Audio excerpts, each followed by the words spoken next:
50 mm. Kan? Itu ada gambar-gambar dalamnya yang tercetak yaitu 4 up dan 3 pitch 1 silinder. Nah, ini kalau dicetak dalam satu putaran silinder dapatnya begini. Nah, kemudian ini jumlahnya harus kalian hitung karena di sini di soal dia perlu 1 juta kantong, ya 1 juta kantong dia perlu. Nah, dia memerlukan panjang berapa ini harus disiapkan. Yang harus pertama, kemudian material tersebut diproses clipping. Jadi kita tidak bicara printing atau laminasi, tetapi langsung ke proses akhir, ya di slittingnya dengan cara seperti ini, ya 4 up 1, 2, 3, 4. Nah, di sini bahan masuknya dari sini. Ya. Yang harus kalian hitung dulu berapa meter panjang material tersebut. Ya, kemudian dipotonglah menjadi 4 bagian atau 4 up dengan lebar masing-masing 280 mm dan panjangnya 1000. Nah, dengan ilustrasi tersebut, pertanyaan soal 3 dapat dijawab. Ya. Kemudian, roll ini jika saya ambil 1 up segini saja, maka dapatlah ini. Ya, ini, nah inilah 1 kantong itu sekian. Kantong ini masih bentuk bentangan, bentangan tersebut ditekuk ke tengah. Jadi begini, kantong ya bisa dimasukin kemasan, masukin dengan makanan atau bisa snack atau apa produk. Lalu sekarang yang ditanya adalah, nah ini, nomor 1 berapa meter ya, OPP yang dibutuhkan dengan lebar sekian 150. Nomor 2, pada saat tadi masuk proses slitting, kecepatannya 200 meter semenit. Jadi berapa lama waktu kerja yang dibutuhkan? Sekian jam, sekian menit. Ya. Dan ini nomor 3, berapa jumlah roll kecil yang dihasilkan di slitting. Keempat, jika kecepatan pas cetak backmaking 120 kantong semenit, maka jumlah sejuta itu dapat selesai kapan? Ya. Ini pertanyaan. Jadi kenapa kalian harus latihan ini? Karena kalau kalian bekerja di perusahaan ini, maka kalian sudah bisa bekerja dengan baik. Ya, di bagian PPIC, bagian estimasi cost, bagian planning, ya, planning waktu, dan planning untuk kebutuhan material, ya, bisa dihitung. Itu yang harus kalian jawab ya. Saya periksa jawabannya ada yang betul, ada juga yang setengah betul, ada juga yang salah, macam-macam deh ya. Banyak. Nah, saya harus menjawab dengan menghitung untuk 14. Nah, ini jawabannya saya jelaskan sini ya. Nah, ini dia jawabannya ya. Jumlah kantong yang dipesan 1 juta. Ya. Kira-kira ini 1 juta kantong ini kan. Kemudian kita bentangkan dulu. Nanti kalau dibuka, maka ukurannya adalah demikian. Demikian, dan ini kalau dimasukin ke dalam cetakan, maka dia masuk 4 ya, 1, 2, 3, 4 gitu ya. Gitu. Banyak 1 juta kantong. Jadi, gimana menghitungnya? Berapa meterkah yang dibutuhkan roll tersebut? Mudah-mudahan jawabannya benar semua ya. Ini jawabannya ya. Cara hitungnya 1 juta kantong, kalikan panjang pitch ini, 1 kantongnya, dibagi 4, maka dapatlah angka 42.500 meter. Ini jawaban yang benarnya. Ya, jadi kalian harus menyiapkan material sebanyak 42.500 meter. Seperti ini. Baik, sekarang nomor 1 ada yang beda nggak jawabannya? Dua kelas ini ada yang beda nggak? Kelas 1-nya atau kelas 3-nya? Atau mungkin mau tanya? Atau mungkin mau protes atau apa? Pak salah hitungnya gitu. Ada nggak? Ayo, jangan diam aja. Ayo. Suara terdengar kan? Suara saya? Terdengar, Pak. Ya. Oke, kalau jawabannya, kalau nggak ada yang menjawab, berarti saya nilai kalian benar ya. Jadi nanti pada saat ujian udah mantap semua nih. Oke, sekarang pertanyaan kedua. Kita lihat apa itu. Waktu ya. kecepatan 200 meter per menit. Berapa lamakah waktu kerja yang dibutuhkan? Kedua kita lihat. Panjangnya 42.500. Kecepatan 200 meter per menit. Jadi, waktu menit yang dibutuhkan adalah ini dibagi ini. 212,5 menit atau 3,5417 jam atau 3 jam 33 menit. Nah, ini jawaban kedua. Selesai dia titiknya. Kita anggap setting nggak dihitung ya, setup nggak dihitung, pemanasan nggak dihitung, bongkar pasang ganti roll nggak dihitung. Anggaplah semuanya selesai dalam tempo 3 jam 33 menit non-stop. Ya. Oke, ada yang beda nggak waktunya? Nomor 2. Oke, kalau diam artinya kalian betul, harusnya betul ya. Nggak boleh ada yang salah nanti. Karena belum semua saya periksa. Oke, lanjut. 3 adalah berapa yang dibutuhkan, berapa hasil roll yang dihasilkan clipping jika dimintanya 80 kali 1000 meter satu rollnya ini. 1000 gitu ya. Kita lihat. Nah, hitungnya bagaimana? Ini dia. 170 roll dapatnya. Ya. Jadi cara hitungnya adalah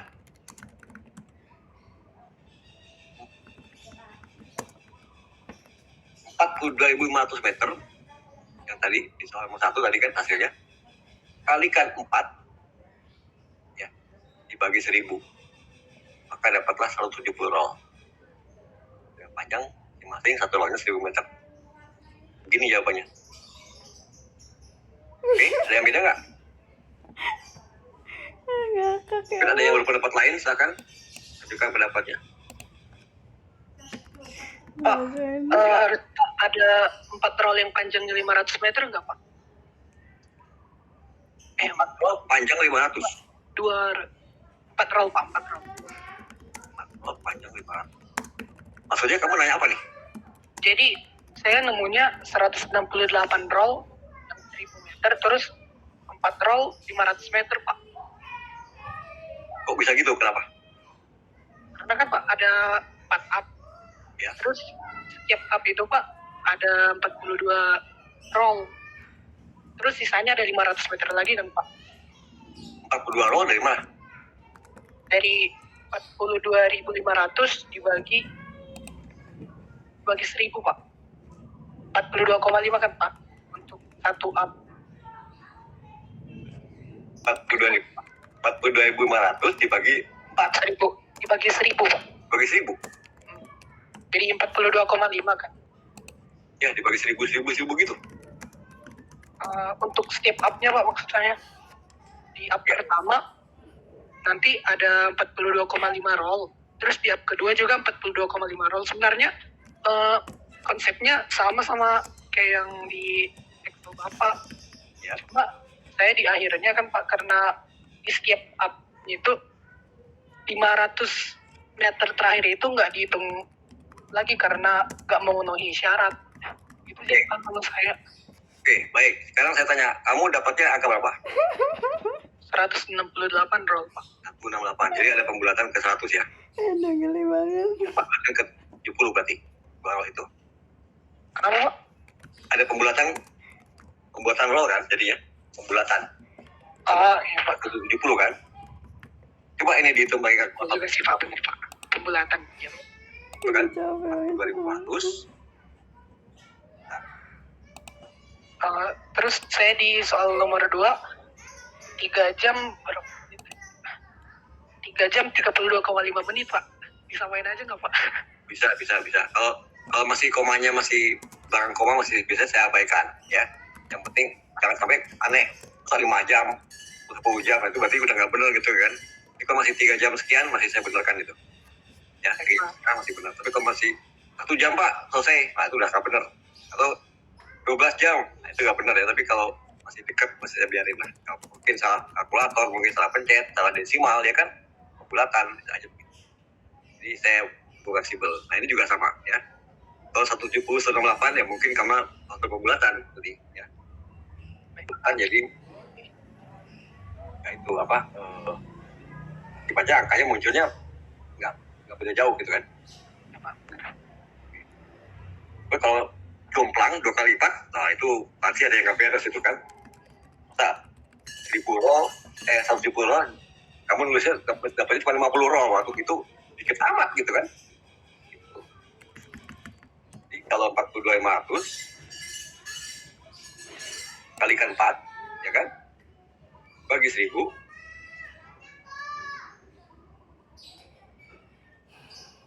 kan. Jadi ini yang benar seperti ini. Tapi kalau kamu dapatnya 168, Kenapa dibagi 1.000? ya itu berarti plus hanya minus. 1.000 ya. Janganlah kamu tulis 200 roll, kelewatan 200 roll. Oke, ya, ini bisa ngerti semua ya. Jadi metode hitungnya adalah yang benar logikanya ya. Panjang roll jumbo ini 42.500. Itu dikali 4 dulu. Kenapa kalau dikali 4 dulu? Nih, perhatikan. Ini sebagai contoh ya, rollnya yang lebar 150 itu kan panjangnya 42.500 nih. Oke. Ini panjang ke bawah loh. Terus ya 42 km loh panjangnya. Dari ujung ke ujung.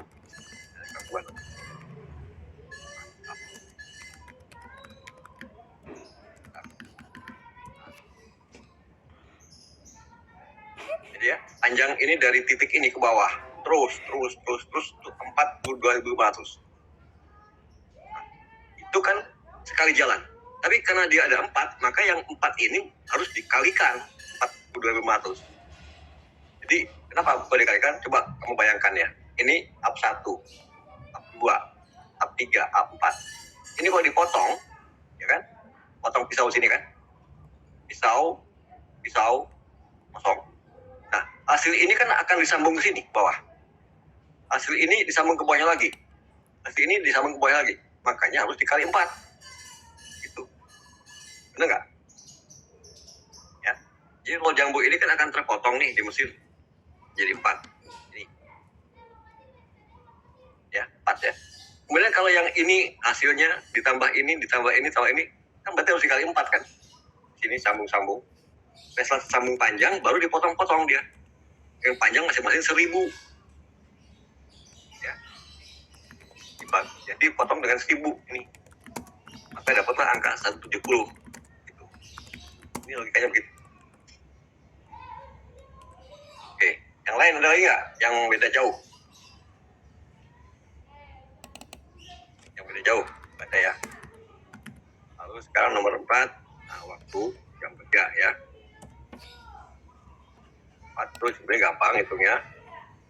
Kita start misalnya jam 8, tempuhnya adalah 5,75 hari. Betul nggak? Ya, jadi 1 juta kantong dibagi 120 pack per menit, maka dapat menitnya 8.333 menit. Kalau dikonversi ke jam, dibagi 60, dapatnya 163 jam 53 menit. Betul nggak? 8 jam 53. Jadi kalau kita mulai jam 8, maka akan habis 5 jam kemudian. 5 hari kemudian, plus 75 per 24 jam. Atau 5 hari plus 18 jam.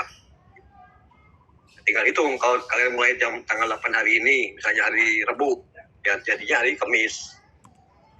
5 hari ya, tambahin 5 hari. Plus hari ke-6 adalah hanya 18 jam makan waktunya. Gitu. Nah, ini memang sengaja saya bikin soal-soal itu kan begini, karena ya tadi saya bilang, kalau kamu melamar di perusahaan ini, ya siapa tahu ya, ada yang minat di sini. Pasti ketemu ginian deh, kalau kerja di bagian BPSI atau di bagian penjualan juga. Hanya sama customer nanti. Kapan barang saya jadi, nah gitu kan. Kalau kalian hanya mengandalkan laporan dari admin, kadang-kadang ngaco gitu ya. Mereka juga salah hitung. Jadi kamu jadi dianggap enggak, kalian enggak dianggap tidak dipercaya analisa oleh customer. Oke, ada lagi kah yang mau ditanyakan dari jawaban ini 4? Inilah yang saya maksud tadi dengan lembar jawaban ya. Jawabannya kan ada sini kan, jelas sini ya, sorry. Nah, ini jawabannya. Kemudian saya beri kolom sebelah untuk lembar jawaban. Nah, tolong dibuatlah seperti ini. Atau terserah kalimatnya gimana ya, terserah, yang penting ada penjelasan penjelasan jalannya bagaimana sehingga mendapatkan angka ini. Gitu. Ya. Saya lihat kebanyakan dari kalian hanya menulis ini saja kan, ada juga 1-2 yang menulis di lembar jawaban. Nah, itu sebetulnya mendukung jika jawaban kalian salah di sini. Saya lihat jawabannya, caranya benar nggak? Kalau caranya betul tapi angkanya salah, masih saya betulin. Kenapa? Kamu udah benar tracknya. Ya. Cuman mungkin ada sedikit kelengahan, mungkin di komanya kurang, ya kan? Atau konversi salah, ya. Desimalnya salah, itu masih saya maklumi. Yang penting jalannya betul, prosedurnya betul, oke lah. Berarti kalian sudah mengerti itu maksudnya. Jalannya logika ini gitu. Ya. Oke, ini jawabannya. Silahkan nanti kalau ada yang masih penasaran, boleh tanya langsung melalui WA ya. Telepon boleh, WA atau boleh. Baik, saya lanjut dengan materi hari ini. Yaitu tentang sistem pengendalian mutu untuk suatu proses produksi ya. Nah, ini di sini saya ambil adalah bidang industri flexible packaging atau protografo ya. Ya. Kemudian sesi 1 saya berikan karena ini materinya agak banyak ya. Sekarang kita perhatikan dahulu apakah ini maksud dengan quality control atau kualitas. Apa itu kualitas? Dalam arti sempit itu adalah keterangan atau penjelasan untuk suatu benda, jasa, suasana kerja, dan lingkungan. Ya, contoh penjelasan dari suatu mobil yang bagus itu kualitas. Makanan enak itu kualitas ya. Pelayanan kurang ramah itu kualitas ya. Rumah indah besar itu kualitas. Tapi ini sifatnya hanya menyatakan kualitas saja, tidak berupa angka, tidak dinyatakan dalam satuan angka, dan sifatnya subjektif. Setiap orang mengatakan indah, tapi satu saat orang lain yang mengatakan itu jelek gitu. Itu. Nah, karena dalam arti yang modern, yaitu pengendalian mutu adalah tidak hanya mengawasi atau memeriksa atau menilai suatu kualitas ya, tapi juga harus dapat mengendalikan. Ini penting di sini ya. Jadi kalau kalian misalnya disuruh ada setumpukan benda, coba pilih-pilih dong mana yang masuk oke, mana yang nggak oke. Itu namanya bukan quality control atau belum quality control. Itu masih dinyatakan sebagai tukang sortir biasa itu. Karena udah tahu batasannya. Oh ini nggak boleh, itu boleh. Oh ini kemerahan, itu kurang merah. Misalnya kalau dalam printing ya. Atau kalau dalam pembuatan kantong, ini kantong kegedean, kantong kecilan. Tapi kalau seorang QC yang bagus itu harus tahu juga bagaimana sih mengendalikannya supaya sesuai dengan yang dikehendaki. Di sini dikatakan juga harus dapat mengendalikan kualitas tersebut agar mencapai sesuai dengan keinginan kebutuhan pengguna jasa. Itulah yang dinamakan dengan kontrol kendali. Ya. Kendali, bukan hanya awas, nilai dan memeriksa, bukan itu. Kendalikan, bagaimana supaya gambarnya tidak misregistered. Bagaimana supaya hasil laminasi tidak tebal tipis. Nah itulah QC harus bekerja di situ. Cari sampai ketemu penyebabnya dari mana. Kemudian bilang sama yang kerja, kamu harus begini gitu. Gitu. Jadi lebih luas. Kalau yang kerja kan taunya, waduh, saya dikejar target nih Pak. Udah biar begini aja, nah itu nggak boleh. Nggak boleh begitu. Ya harus tahu mutu. Kamu kerja, tapi targetmu mutumu harus bagus juga dong. Jangan main hasilnya sekian ribu meter tapi jendol semua atau ngelotok semua gitu ya. Warnanya belang. Jangan. Ya. Itulah fungsi daripada orang QC. Kalau menurut standar internasional, standar yang berlaku ya, internasional adalah mutu adalah ukuran tingkat unjuk kerja atau karakteristik suatu produk, barang, dan jasa untuk memenuhi fungsi yang diinginkan saat digunakan. Sorry. Jadi kualitas dapat dipandang sebagai tingkat ukuran kemampuan yang memuaskan untuk dipakai. Itu ya. Nah, ini dia. Sesuai dengan syarat keberterimaan.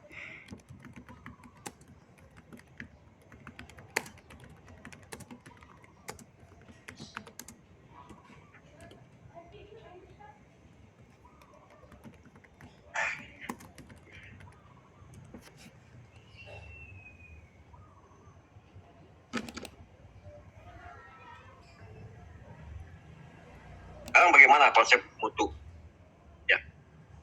Untuk industri flexible packaging, definisi yang tepat adalah sesuai dengan syarat keberterimaan pelanggan internal maupun pelanggan eksternal, ya, ke konsumen. Tolong, saya sudah berikan ini satu kisi-kisi untuk puas ya. Apa definisi ini pelanggan internal dan apa definisi pelanggan eksternal?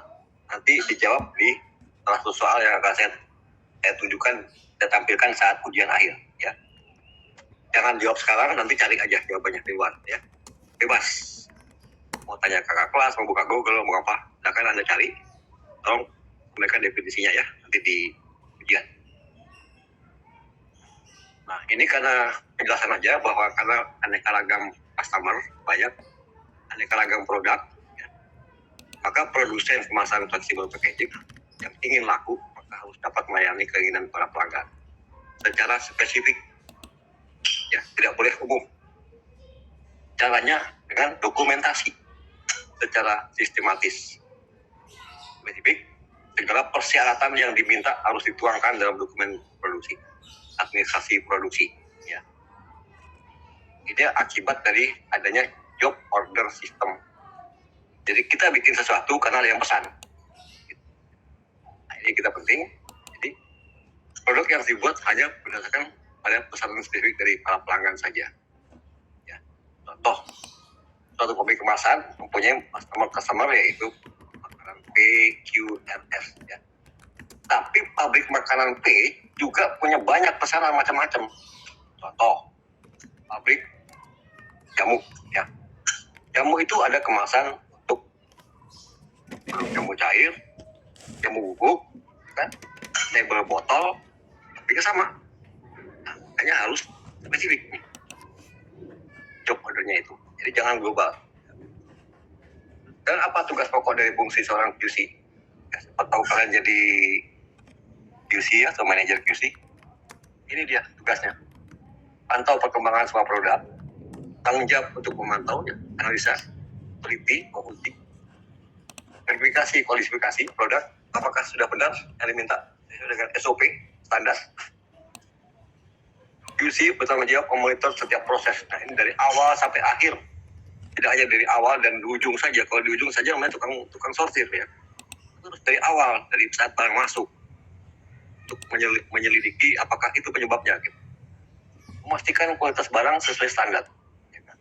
Rekomendasi pengolahan ulang jika terjadi waste atau kerusakan besar untuk didaur ulang misalnya, atau dijual dengan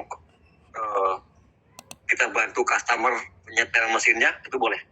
Ya, jadi misalnya terjadi satu roll yang tebal tipis, kemudian di customer mengeluh, wah ini nggak bisa pak, ketipisannya sebelah kanan, sebelah kiri tebal. Kita datengin customer, kita kasih jalan keluar. Supaya apa? Supaya customer juga puas, barangnya terkemas, kita perusahaan juga puas, barangnya laku. Itu tugas dari QC, berat memang.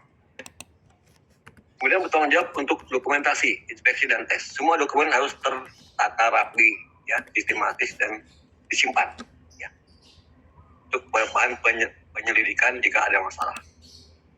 Membuat analisa dan sejarah perangkat. Jadi ini bikin statistik untuk membuat trennya ini kemana nih arahnya kualitas customer, ya, untuk referensi di masa mendatang. Ini penting ya. Jadi seorang QC itu harus paham semua ini. Bedanya luas. Sekarang kita lihat apa parameter mutu apa yang harus diperhatikan pada industri packaging. Pada industri packaging, parameter mutu yang tergantung pada lokasi. Di mana kita akan memeriksanya. Ya. Itu parameternya tidak sama. Ya. Ini contoh. Ini lokasi biru, kiri adalah lokasi bahan baku. Yang kanan lokasi barang jadi. Pemeriksaan mutu yang di sini berbeda dengan di tengah, berbeda dengan di ujung. Ya, apa yang dicek harus sesuai dengan apa yang dikontrol di lokasinya. Ya. Ini namanya yang kuning-kuning ini adalah tugas QC-nya. Jadi QC incoming, periksalah barang-barang tersebut, ya kan, silindernya bagaimana, material bahan baku bagaimana, dan bahan penolong seperti apa. QC di proses harus menjaga mutu printing. Ini menjaga mutu pembuatan film. Ini dari vakum metalis. QC yang dilaminasi jaga ini, tidak perlu hasil printing yang dilihat ya. Jadi aja gimana gitu terus ya sampai akhir ya. Lokasi checkpoint, paham ya? Mari kita bahas satu persatu setiap checkpoint beserta parameter apa saja yang harus dilakukan oleh tugas QC. Oke, pertama-tama silinder dulu. Saat silinder masuk ya, silinder harus diperiksa oleh quality control. Ya, siapa tahu ya Anda ditempatkan di bagian QC silinder. Nah, ini yang harus dilakukan. Bisa juga Anda rangkap jabatan tuh. Jadi QC silinder, kemudian jadi juga QC material gitu.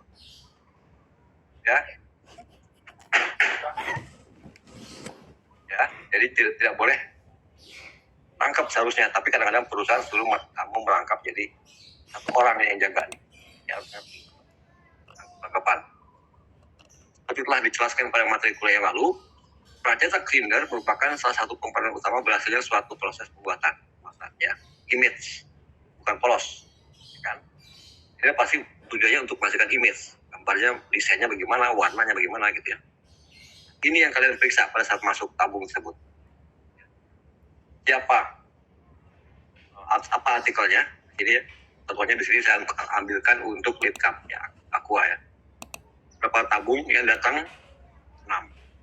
Warna apa saja yang akan digunakan? Ini. Berapa diameternya? Sekian. Alat ukurnya apa? Alat ukurnya adalah stigmat atau jangka sorong ya. Silinder base, silindernya bagaimana? Baru atau bekas dipakai? Dari sini kelihatannya baru. LPC berapa? 170 atau berapa? Itu yang dulu saya tunjukkan dalam satu slide. Itu ada bisa diukur berapa LPC-nya satu tabung tersebut. Angel itu maksudnya sudut dari raster. Rasternya berapa derajat sudut kemiringannya? Gimana sih lagunya? Itu bisa dilihat menggunakan mikroskop. Ya, saya tunjukkan kemarin. Sel depth, kedalaman sel juga dengan mikroskop. Lingkaran silinder masing-masing diukur. Kiri kanan berapa? Menggunakan dial gauge. Roughness ini kekasaran silinder berapa? Satuannya roughness of edge ya, mikron ya. Berapa? Nah, ini ternyata nggak sama kan? Ada standarnya yang boleh berapa. Jadi kalau dapat yang melampaui batas toleransi itu harus di reject ya oleh QC. Dan ini kekerasannya ya dari tabung tersebut. Satuannya HP atau hardness filters. Harusnya ini pabrik yang benar mengatakan bukan demikian. Ya. Di sini harusnya disebut dengan sudut raster, kedalaman raster, ya kan? Drilling, silinder, dial, ya kan? Kekasaran dan kekerasan. Tapi karena di dalam industri ini sudah terbiasa dikenal oleh para pelakunya, maka kadang-kadang mereka hanya menulis singkat-singkat begini aja. Nah, kalau bagi kalian orang awam belum mengerti maksudnya apa, harus belajar. Ini apa? Di post printing udah tahu kan, hollow apa? Ya, oke, hollow. Repeatnya berapa kali? Ya, jadi kalau datangnya silinder, ini yang dicek. Kemudian bahan baku. Kalau datanya bahan baku, maka ada lagi yang diceknya. Ya, macam ada padat, cair, biji-bijian. Bahan baku adalah ruangan tempat menyimpan semua bahan yang digunakan. Ya. Saat material bahan baku datang, maka pada instansi yang sudah bersertifikat manajemen wajib melakukan pemeriksaan kualitas tersebut apakah sesuai atau tidak dengan syarat. Ya. Syarat pemberitahuan disepakati. Nah, disepakati dahulu bersama ketika supplier mempresentasikan materi yang akan dibeli jual kita ya, yaitu dengan dokumen kontrak jual beli seperti technical data sheet. Nah, harus ada. Tolong Pak, saya minta data technical data sheet. Kemudian minta data material safety data sheet. Ini beda ya. Lalu sertifikat of analysis. Ini dokumen-dokumen yang kalian harus minta kepada supplier sebagai jaminan atau lampiran pelengkap pada saat supplier memberikan dokumen surat penawaran harga. Nah, pada saat mereka membuat penawaran harga, ini harus kalian miliki dulu. Supaya yakin yang barang kita beli itu sesuai dengan syarat yang kita inginkan. spek dari material yang masuk ke gudang harus disertai dengan diperiksa kualitasnya ya. Umumnya material yang masuk adalah berbentuk padat. Tahu ya ini semua di sesi pertama temuan kita tentang material. Granular, biji-bijian sudah tahu juga, sudah pernah baca, silakan di dalam. Dan cair ya. Cetak, lem, adesif, cair semua. Nah ini lokasi gudangnya ya. Penempatan juga tadi tanggung jawab QC ya. Orang gudang hanya diminta ikuti apa yang di quality control minta. Artinya tolong dipisah ruangannya, jangan campur aduk ya. Di sini lokasi untuk film, di sini lokasi untuk biji plastik, dan di sini lokasi untuk tinta, begitu ya. Ini juga bagian dari mutu peletakan nanti namanya. Kalau berantakan misalnya drum satu di sini pindah situ, waduh kan kacau. Satu. Kedua, di sini juga mutu udara juga harus diperhatikan lah QC. Lihat, pompa, pembuang angin itu banyak supaya apa? Uap yang dari sini, uap dari keluar yang dari celah-celah drum ini misalnya, itu segera terbuang. Jangan sampai menumpuk di sini. Ya. Nah ini bagian dari quality control. Kemudian dipisah di tempat tinta, tempat lem. Nah, ini kualitasnya nanti kalian kontrol nih. Diambil sampel sedikit, kaleng dites gitu ya. Jadi caranya adalah dengan membaca dokumennya dari barang-barang tersebut. Ya. Dalam cara membaca dan mempelajari dokumen, kita harus perhatikan sifat-sifat penjelasan dokumen tersebut, yaitu ada penjelasan umum, hasilnya berupa narasi, kalimat panjang, ya. Ada penjelasan khusus, hasilnya berupa narasi disertai ilustrasi gambar-gambar atau tabel-tabel. Nah, sekarang ada lagi penjelasan lebih detail, itu berupa angka-angka, sangat detail ya, dengan satuan-satuan tertentu gitu. Ini yang harus diperhatikan oleh QC incoming, ya, saat barang termasuk. Ya, jadi dapat diterima saat supplier berkunjung. Sertifikat of analisis, bahan baku yang datang harus selalu disertakan. Jadi kalau kalian ada barang masuk satu truk atau satu mobil, mana suratnya ini? Minta. Kalau tidak ada, jangan diterima nih barang. Saya perlu untuk ngecek apakah ini benar nggak kualitasnya. Surat pengantar juga harus ada. Ya, itu yang dikirim adalah yang kita minta. Dan kopi pesanan, kopi PO dari kita kepada dia. Ya, harus kita minta dari dia. Jangan-jangan ini orang lain yang ngirim gitu kan. Ini, ya. Jadi telitilah QC dalam dokumentasi. Kalau nggak ada salah satunya, dikembalikan aja, jangan diterima. Kita lihat sekarang spesifikasi bahan baku. Ya. Nah, di sini contoh, saya yang mau contoh satu saja atau beberapa nggak banyak ya. Satu bahan baku BOPP film. Ya. Kita harus lihat di sini tipenya apa. Di actually oriented polypropylene film itu banyak tipe. Itu tipe PF, PAS, PFA, dan PFS. Bahkan lagi tipe PFC, PFM, banyak ini ya. Nah, setiap tipe ini punya keterangan yang berbeda-beda kan. Ini PAS desain untuk transfer metalize. Ini desain untuk laminasi dengan kertas, ya kan. Ini desain untuk kertas juga laminasi ya, tapi satu sisi gitu ya. Ini juga, nah ini ada di buku spesifikasi mereka. QC harus menyimpan semua bukan ini. Contoh satu, ini saya ambilkan satu aja ya. Dulu waktunya. Yang ini PF. Setelah terima ini, kamu minta terima ambil yang detailnya. PF apa sih? Nah ini dijelaskan dengan lebih detail nih. PF adalah, nah, baca ya. Ini harus dimiliki QC. Terus turun lagi ke dokumen yang lebih detail, berupa tabel. Nah, di PF itu apa yang kita cek? Ketebalan, ini. Ya. Kalau yang 12 mikron berarti ini, 20 mikron ini. Ya. Density, berat jenis, hampir sama. Karena jenis sama, hanya beda tebal aja. Ya. Unit weight, berapa gram per meter persegi. Pasti beda-beda, karena beda tebal. Ya kan? case kebeningan beda-beda juga ya. Koefisien of friksi kelicinan maksudnya nah, sama. Tensile kuat tarik, pemuluran, ketahanan uap air, ketahanan oksigen tembus, semua berbeda angkanya. Ya, gitu. Jadi ini harus dimiliki QC untuk bahan kontrol. Cek saat masuk. Lapisannya nih. Jadi film itu ternyata dia dibikin dari 3 extruder atau 3 lapis. Pasti ada. Dan di sini penjelasan secara umum. Ya, ini medical data penjelasan secara khusus. Itu ada angkanya, ada metodenya menghitung, dan ada satuan hitungannya apa. Persen, meter persegi per kilo, atau cc, di sini ada semua. Ya.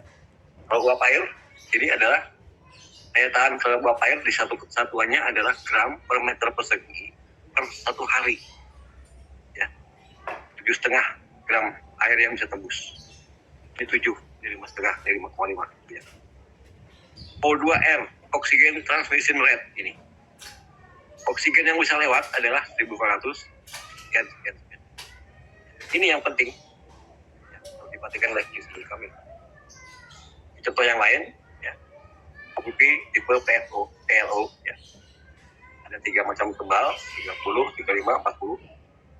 Dia juga ada tabelnya, bisa dilihat, ya. Pasti beda dengan tadi, ya kan?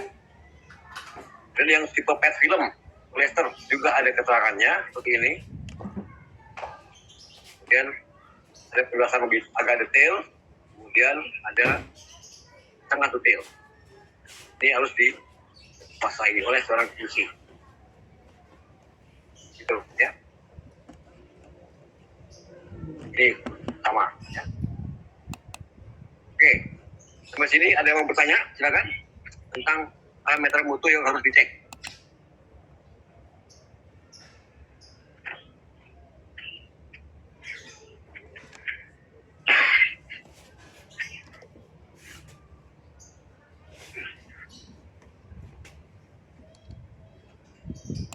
Maaf ya, hujan lebat di sini. Apakah suara saya bisa jelas? Hujan lebat. Halo? Masih jelas, Pak. Jelas ya. Oke, ada yang bertanya? Oh, nggak ada, saya lanjut ya. Tadi spesifikasi material bentuk padat, bentuk roll. Sekarang berbentuk bahan butiran. Nah, kalau spek butiran berbeda dengan spek roll. Butiran itu atau granular biasanya yang dicek hanya berapa mol flow rate-nya atau kecepatan melelehnya. Di sini didatakan ada 7 gram. Jadi setiap menit dia meleleh 7 gram. Berapa density-nya? Padatannya 9,9 atau 0,9 gram per cc. Ya. Berapa tensile strength, kekuatan tarik jika menjadi film? Nah, ini 13. Jika menjadi film ya. Nah, bagaimana cara membuatnya menjadi film? Ikuti prosedur dalam metode ini. Nah, kalau sudah pengen tahu metode ini bagaimana, itu mulai lagi itu. Kita ada di ilmu material. Ya. Mungkin dosennya adalah siapa? Mungkin Bu Emi atau siapa ya? Saya nggak tahu. Dia akan lebih dalam ke sini. Tensile elongation, penarikan film saat sampai putus berapa persen? Ternyata dia 6 kali lipat. Jadi misalnya ada 10 cm film yang lebarnya sekian, tebal sekian, ditarik, maka dia 6 kali panjang baru terputus dia. Gitu ya. Jadi ini adalah untuk biji plastik, contohnya di film biji plastik LDPE. Tipe L705. Nanti ada lagi LDPE tipe 402. Masih lain lagi. Ya, jadi topik sesuai kebutuhan. Ini juga sama ya, tapi ini bukan LDPE. Ini adalah plastik jenis polyolefin pastomer. Fungsinya untuk mempercepat perkataan. Ya. Ini data-data lengkap. Silakan dicari nanti pada saat kalian berhubungan dengan supplier. Sekarang untuk bahan baku cair, contohnya di sini tinta cetak. Tinta cetak itu tipenya macam-macam. Tinta grafur kah, tinta flexo atau tinta metal, atau printing atau varnish. Ini juga macam-macam. Printing, untuk dapur ada surface printing, ada reverse printing. Tintanya beda-beda. Janganlah kalian coba-coba ngeprint ya surface. Kalau saya pakai alpha karena stoknya habis, kalian ngambil tinta ini aja. Ah, sama-sama merah pak, pakai aja tinta ini Lamistar saya gitu. Boleh, dipakai aja. Tapi apa yang terjadi? Itu nanti sampai di pasaran, dia akan berubah warna. Jadi kualitasnya nggak benar kan? Jelas tanggung jawab QC harus detail melihat tinta yang digunakan. Sesuai nggak dengan peruntukan warna untuk bahan apa? Ini bahan-bahan yang digunakan. Ya kan? Tinta nilon misalnya, di sini menggunakan tinta jenis lam tipe. Karena stoknya di gudang habis, kamu pakai tinta Restol atau tinta Alpha, pot belur nanti hasilnya. Ya kan? Pecah-pecah. Ya, sesuai. Nanti komplain ke pabrik tinta, angkat tangan dia, oh pakai apa cetaknya? Pakai ini pak, ya salah sendiri. Itu mau ditawain. Jangan coba-coba deh, kalau di luar spek yang dibuat oleh pabrik, nanti tidak ada yang bertanggung jawab untuk terjadi sesuatu. Itu sering saya alamin gitu, jadi ada pengalaman ya. Nah, kemudian ini contoh tinta pun seperti ini, ya ada detailnya, ya. Viscositas berapa, ya kan? Dan ada masa, ingat, benda cair kimia itu ada masa, ada luasa, jangan dipakai bertahun-tahun. Ya. Jadi belilah secukupnya waktu, jangan terlalu banyak. Ya. Ini setahun nih. Jadi kalau kalian membeli tinta kemudian ternyata kedua saya sudah dekat sampai habis, olah aja. Ya. Wiki baca itunya, kaleng-kalengnya. Nih, tinta juga tinta jenis lam ya nih. Tinta jenis lam untuk cetak bawah. Ini untuk cetak bawah juga, tapi dari pabrik tinta yang berbeda. Ya. Oke, nah, itu adalah saat menerima bahan baku masuk di gudang. Kemudian lokasi yang lain adalah lokasi di tengah-tengah tuh yang merah tadi, yaitu lokasi proses. Ini proses ternyata banyak dirinya.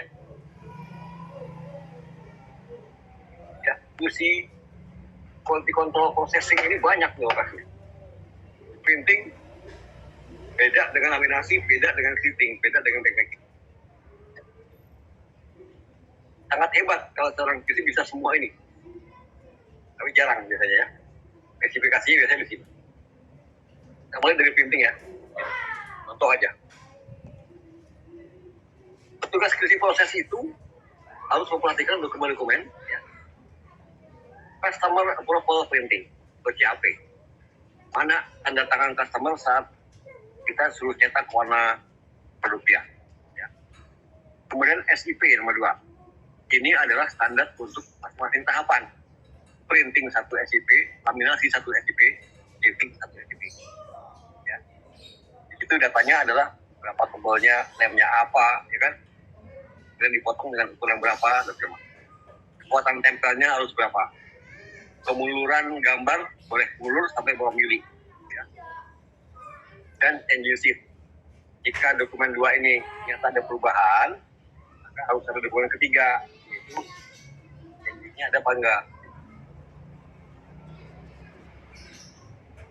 Dokumen CAP atau dokumen printing itu bukti kesepakatan dengan customer perihal warna, desainnya seperti apa ya, layout, tata letak dari image yang dipesannya.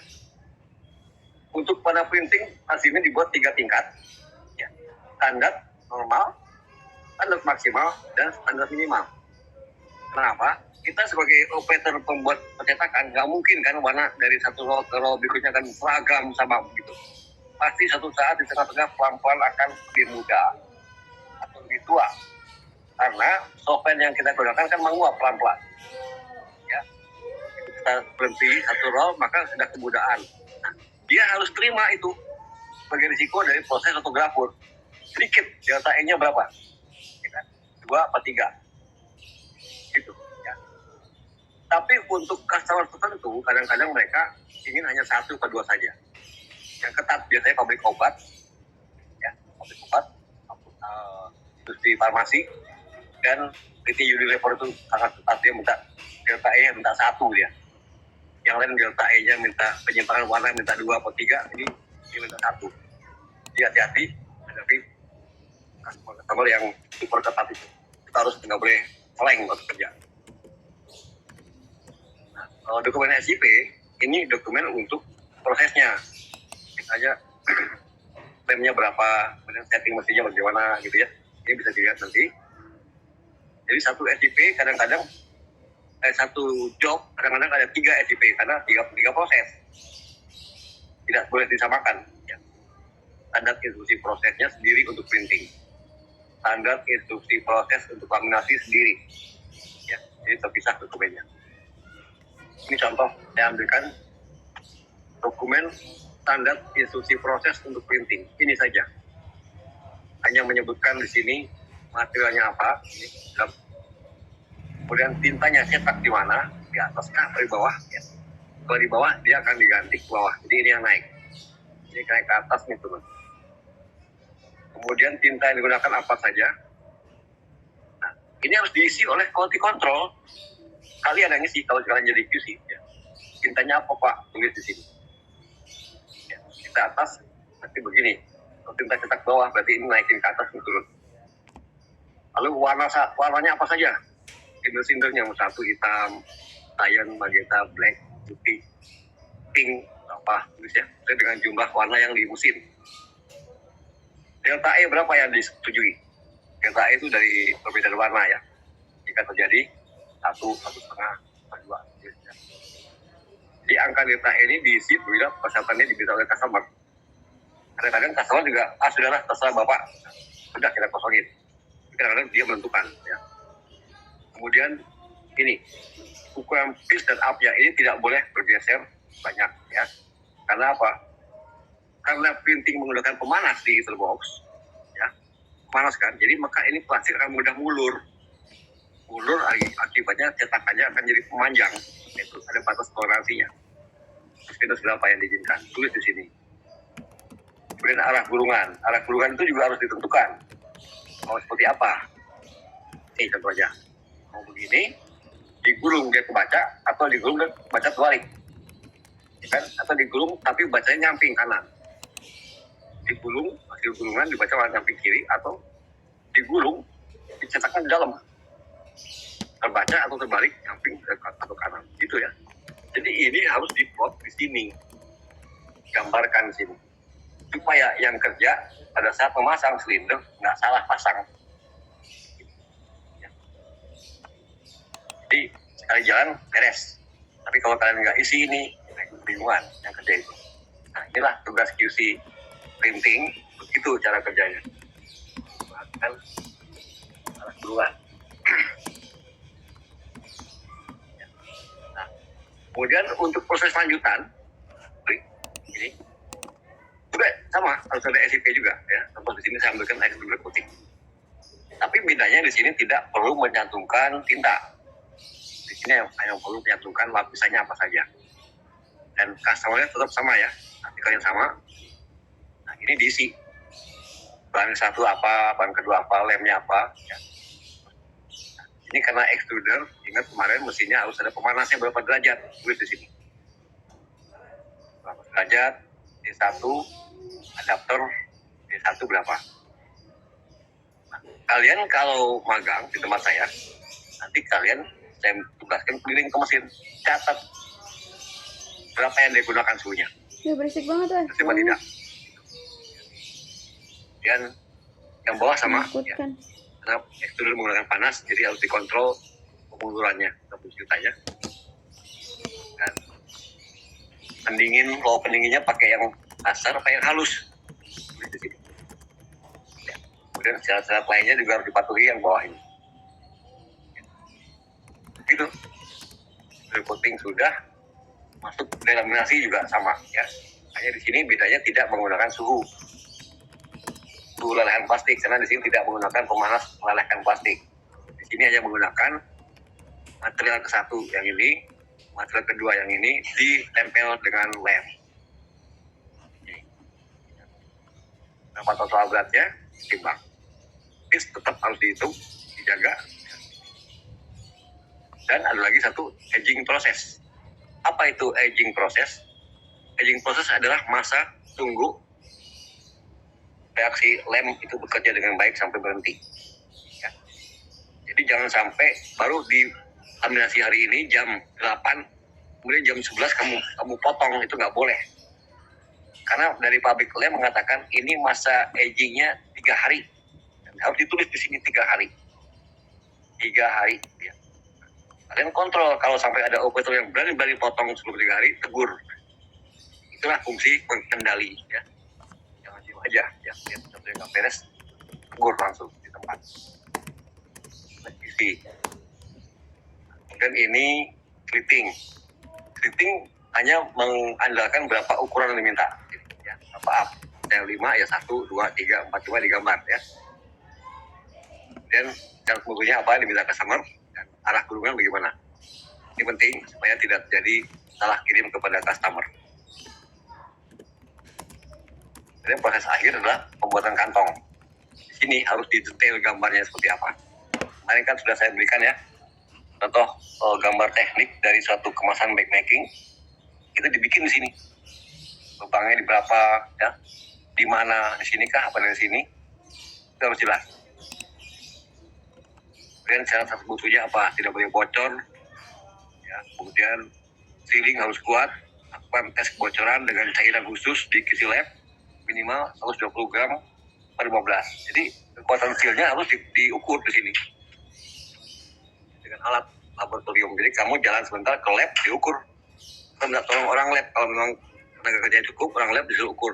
Tolong diukurin, ini berapa gram sih kekuatan lekatnya.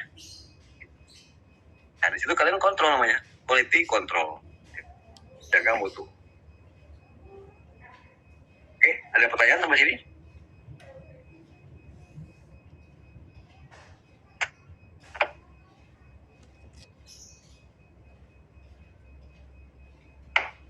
Belum, Pak. Pasti. Tinggal praktek ya, praktek di perusahaan. Nah, dari semua itu kadang-kadang di tengah jalan sales minta diubah. Entah itu ukurannya, entah lapisannya ya, tata letak gambar segala macam. Gunakan dokumen ini. Ya. Jangan pakai yang lain-lain, tapi langsung digunakan. Sebutkan waktu awalnya seperti apa, berubahnya seperti apa, supaya semua paham. Ya, jangan sampai yang tahu cuma sales doang, yang bikin nggak tahu, akhirnya begini tetap salah kan. Jadi gunakan dokumen. Sudah, nah sekarang finishing itu harus memeriksa finishing ya, yang siap keluar pabrik itu. Harus memeriksa juga ini, proofnya harus pegang ya. Karena jangan-jangan yang terkirim itu lolos dari proses sebelumnya. Ya, kalau mungkin yang kerja 3 shift, yang shift 3 ngantuk, mungkin ini warnanya jadi beda gitu kan, bisa aja. Jadi kalian harus jaga itu, berlapis-lapis. SCP juga harus ada, dan change sheet sama ya. Ini bagian finishing harus pink. Karena ini akan digunakan sebagai dasar pembuatan sertifikat of analysis keluar. Tadi kita kan waktu masuk kita terima dari supplier, dari penjual. Sekarang kita jadi supplier, kita keluar, kita harus juga buat ini untuk para pelanggan kita. Nah, sekarang properties atau parameter apa saja yang harus diperiksa oleh petugas QC control? Satu, transmisi, ini yang penting aja ya, saya ambil, sebetulnya banyak. Tapi saya ambil yang biasanya sering ditanya oleh para pembeli kemasan, ya, terutama makanan, ya, kemasan daging, kemasan sosis, atau snack, ya.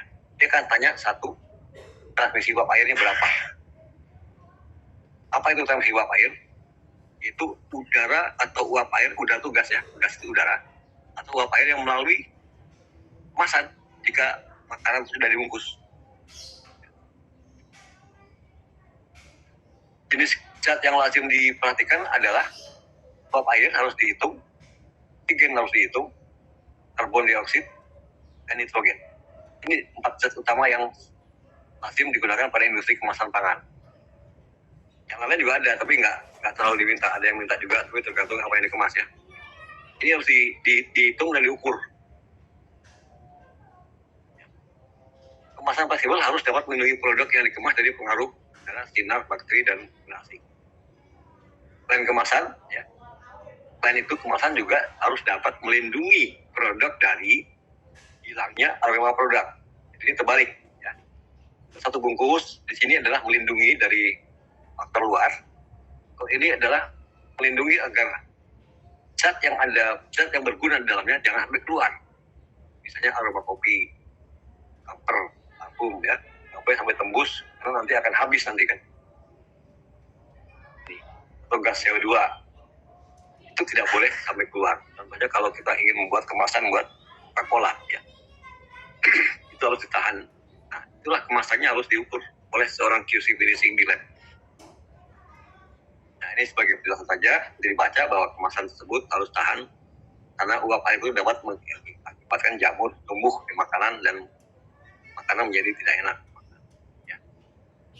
Uap air juga sama ya. Uap air itu penting karena dapat menjadi yang tumbuhnya bakteri dan jamur ya.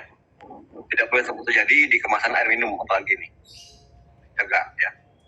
Karena udah kita ini kan tidak bersih semuanya yang kita hisap ini ada bakteri yang akan masuk ke air nanti akan tumbuh jadi jamur atau zat berbahaya ya. Itu nah kalau di gas, masalah gas itu juga penting karena gas itu kan kita menghirup oksigen untuk hidup. Bakteri juga perlu oksigen, makanya kita tahan jangan sampai ada oksigen di dalam kemasan tersebut ya. Itu. Dan kita manusia juga bakteri perlu oksigen, makanya kita serba salah ya. Kita mesti cegah dia, dicegat dengan kemasan. Gas karbon penting. Nah, Coca-Cola sebagai contoh tidak akan enak diminum kalau gas CO2-nya udah hilang. Ya, hambar rasanya. Jadi tidak segar lagi. Nitrogen penting. Ini untuk upaya terakhir apabila sampai sempat ada yang masuk dalam kemasan, nah ini akan membunuh bakteri pembusuk. Ya, nitrogen itu sifatnya membunuh bakteri pembusuk hingga tidak bisa berkembang biak. Nah, dikemas. Oke. Sekarang QC lab nih yang ditugasin mengukur. Bagaimana caranya kita mengukur, menghitung laju zat tadi, bikin uap air. Bagaimana cara mengukurnya? Kita kenal dulu bahwa oksigen itu diukur dengan istilah oksigen transmission rate. Berapa nilai oksigen yang bisa lewat? Kecepatan gas oksigen tersebut menembus melalui film dan kondisi suhu. Gitu.